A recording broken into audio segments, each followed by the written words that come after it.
vou conversar com a doutora Camila Hayden, que é da Comissão de Direito de Família. Nós vamos tratar sobre um tema que extrapola as telinhas, que é a questão da bigamia. Não só a bigamia, mas a nova questão do direito de família, o concubino, entre outras coisas. Doutora, é um prazer ela tê-la aqui. Obrigada, é um prazer. Vamos conversar, doutora, primeiramente, o porquê desse tema. Porque a doutora Camila, ela escreveu um artigo para a revista da OAB, tratando sobre essa questão que extrapola até as telinhas, como eu disse, questão da bigamia. A gente viu aí questões, algumas novelas anteriores tratavam, tinha lá um marido, um rapaz tinha 3 esposas e tudo mais. Então, por que esse tema? Então, Sérgio, esse tema foi tratado primeiro a pedido da doutora Zarif, doutora Cristina Zarif, que é a coordenadora da Comissão de Direito de Família, e no começo do ano ela pediu que eu escrevesse esse artigo. E acho que também porque estava em voga esse assunto, todo mundo via naquela novela Avenida Brasil, o Cadinho e as suas 3 mulheres, enfim, como é que ocorria essa dinâmica. Então, eu acabei escrevendo, estudando o tema. Um tema interessante e não é um tema atual, não. Ao longo dos tempos, a gente vê aí questões, principalmente antigamente, né, que era uma coisa mais normal. Lá tinha o varão, lá o cônjuge, ele tinha 2, 3 famílias e às vezes todos sabiam e nada era feito. Depois, com a evolução do próprio dinamismo do direito, e o Código de 2003, reformulou o Código Civil, trouxe uma nova roupagem para o sentido de família, não é? Ah, com certeza, né? A gente viu muita coisa, a união estável começou a ter muito mais direitos, né? Que já tinha sido reconhecida em 88 com a Constituição, mas realmente esse é um assunto que não é de hoje, mas que talvez por causa, né, de tanta ocorrência na sociedade, o direito está virando os seus olhos, né? Tem que regulamentar. O direito e a própria meios de comunicação hoje mostram quando a pessoa comete algum deslize, hoje é muito mais fácil saber. Mas em termos da luz do direito, vamos a um caso prático, concreto, que é um cônjuge que tem ali uma família constituída, mas ao longo do tempo se apaixona por outra pessoa e mantém 2 famílias. Elas têm o mesmo direito hoje, essa cônjuge? Como é que é levado, como é que é mensurado isso daí? Então, como tudo no direito, não é pacífico, né? O STF e o STJ, por exemplo, eles não aceitam. Esses 2 tribunais, eles entendem que o concubinato, essa segunda família formada depois do casamento, não deve ter a tutela do direito de família, que esses institutos, tanto da união estável e o concubinato, não se confundem, porque a união estável pressupõe a união de 2 pessoas sem impedimentos para casar. Como o concubinato, né, que é o nome que é dado, é formado depois com uma pessoa casada, eles entendem que isso não pode ser família. Mas não é um entendimento majoritário. Por exemplo, alguns tribunais, como o do Rio Grande do Sul, que sempre tem uma jurisprudência, né, progressista, Minas Gerais, por exemplo, tem muitos casos em que eles reconhecem sim e eles encontram uma solução para, né, eventual partilha de bens, sucessão. Por exemplo, o Rio Grande do Sul denominou essa solução de bens como triação. E essa questão realmente da divisão dos bens, né? Não só a divisão dos bens, mas também cabe, nesse caso, uma ação de dano moral, né? Pelo simples fato desse dano moral de a pessoa às vezes ter acreditado no companheiro também. Não é só essa divisão, eu acho que o dano moral vai crescer também. Ah, com certeza. Eu cheguei a ler na doutrina que alguns doutrinadores falando que caberia dano moral não só da pessoa traída, né, por ter todo aquele tempo, aquela confiança, né, violadas, como também da concubina, que muitas vezes sofreu essa omissão dolosa do varão, né, que é o caso mais recorrente.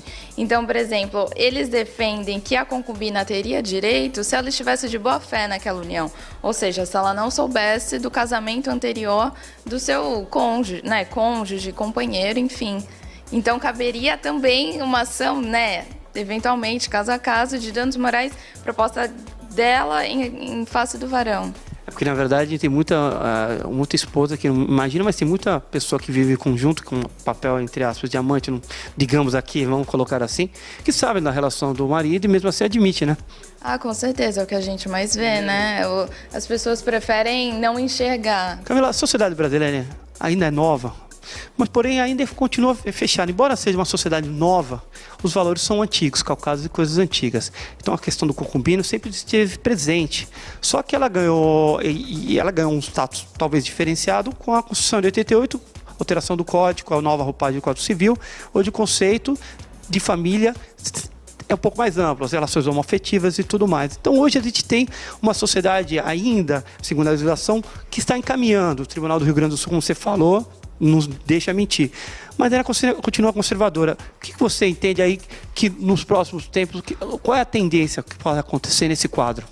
Então, Sérgio, eu acredito que o que a gente vê com o concubinato é o que a sociedade já enfrentou com o divórcio, porque, né, até alguns anos atrás, né, não se falava em divórcio, ou então quem era divorciado, nossa, era estigmatizado, né, era marginalizado.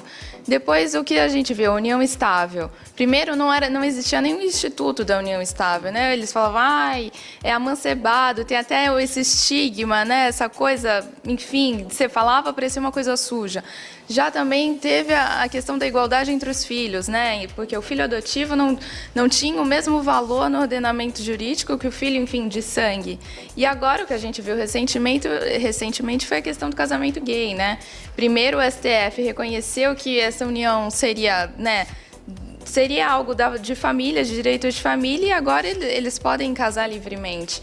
E o que eu acredito que ocorre com o concubinato é mais uma questão cultural, social e religiosa também do que jurídica. Porque eu acredito que, né, enfim, se nossos legisladores, doutrinadores, enfim, decidirem de alguma forma tentar regulamentar essa questão, não vou dizer que vai ser fácil, mas para tudo se arranja, né? Enfim, todas essas questões que eu já falei tiveram uma solução, enfim. Mas eu acredito que tem essa grande barreira social, sim, e é esse que é o problema, né? Porque o que a gente entende como família é aquela originada do casamento. Sim. Tinha a pessoa, você falou muito bem, a pessoa era desquitada, sofreu preconceito dos filhos para entrar em escolas tradicionais, a moça, o rapaz era desquitado, né? Havia um preconceito muito grande, você colocou muito bem, houve uma evolução muito grande, mas a sociedade, a gente percebe que vem aos passos, não acompanha a evolução de países mais desenvolvidos, como a Europa, por exemplo, alguns países europeus, a Bélgica, a Holanda, são bem mais evoluídos com relação a isso, mas ela vai caminhando, mas ainda eu acho que existe um preconceito da sociedade, né? E a gente está aqui para tentar até furar isso, porque o papel dos advogados é garantir os direitos, né? Com certeza, com certeza. Mas é triste, assim, digamos, ver isso, né? Porque é uma situação que existe, não tem como fechar os olhos. E o que você vai fazer? Você vai negar uma pessoa que estava de boa fé, ou enfim, pessoas que estão de boa fé tentando formar uma família. Como dizer a elas que isso não é uma família, não é? Como você dizer que o afeto de um é legítimo e de outro não é? Eu agradeço aqui a Camila pela esclarecedora entrevista que deu a gente aqui nessa questão. Convido tanto a Camila como qualquer outra membro da comissão aqui de família a vir mais no programa para a gente conversar sobre esses temas, que são temas de grande repercussão e discussão. Eu que agradeço, Sérgio, pela oportunidade. Obrigada.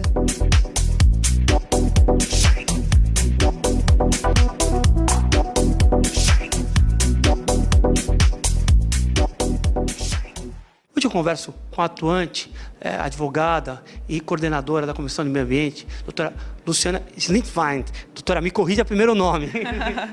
Tá certo, Schlindwein. Nós vamos conversar aqui sobre a respeito das alterações no Código Ambiental, os impasses, toda a problemática envolvendo essa questão tão importante para o meio ambiente brasileiro. Doutora, primeiramente, eu queria que fizesse um paralelo do que está acontecendo, se são questões, impasses são jurídicos ou são políticos, na ordem do novo Código Ambiental, do novo Código Florestal, aliás. Primeiramente, obrigada ao AB, obrigada, Sérgio, pela oportunidade. De fato, o novo Código Florestal já gerou muita discussão.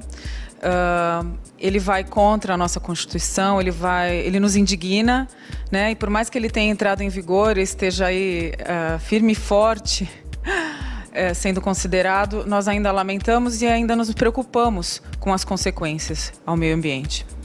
E a questão realmente do impasse, por que ele não há restrições a ele? O impasse realmente é da ordem de interesses do governo, interesse da oposição, o problema é jurídico, por que ele não vai adiante e não se resolve de uma vez por todas?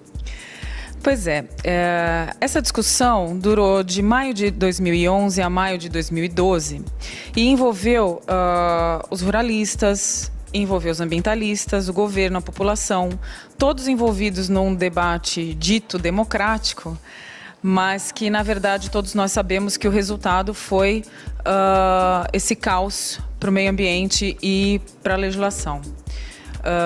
O que eu poderia dizer é que nós vivemos num sistema capitalista e dentro desse sistema capitalista nós ainda estamos sob domínio feudal na prática, né?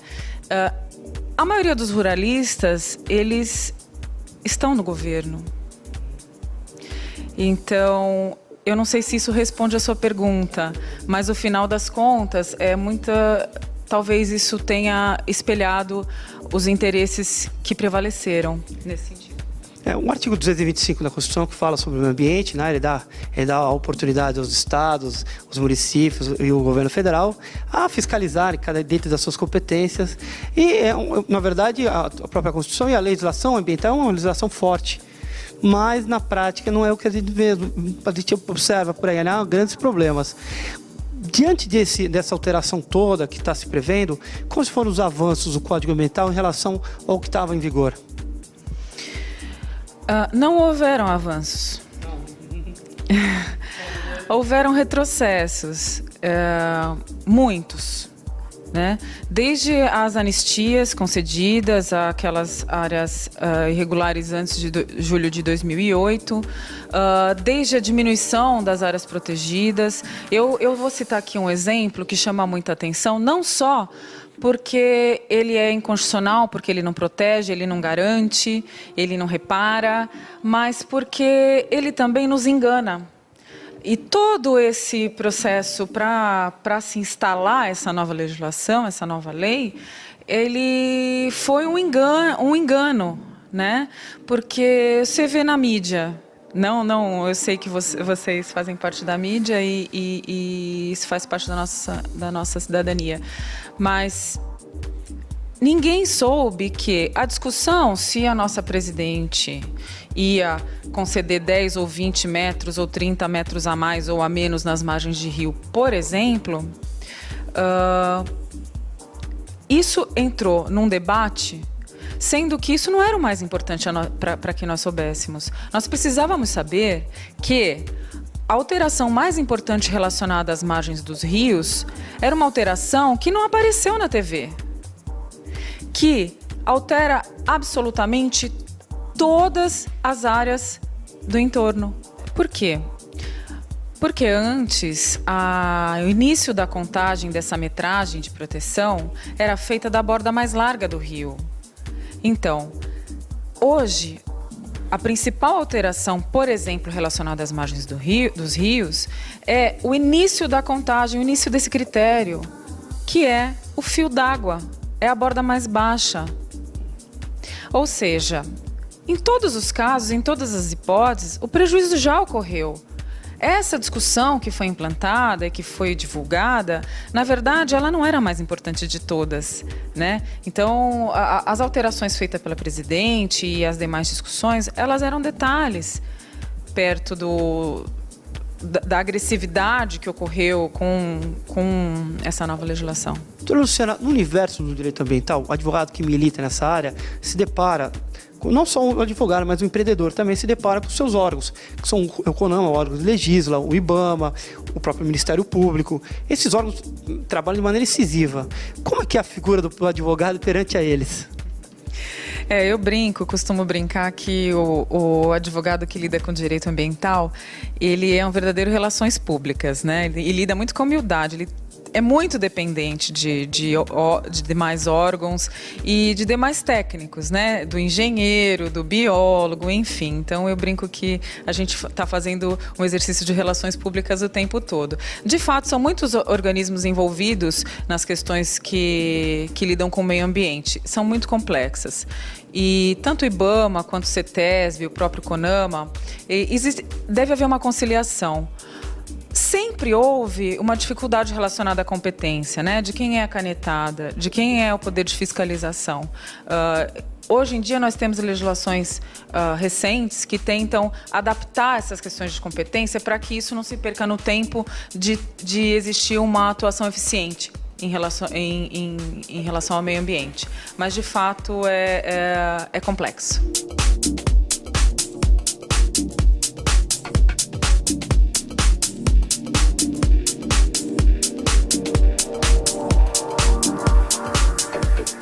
O programa OAB em Destaque se encerra por aqui.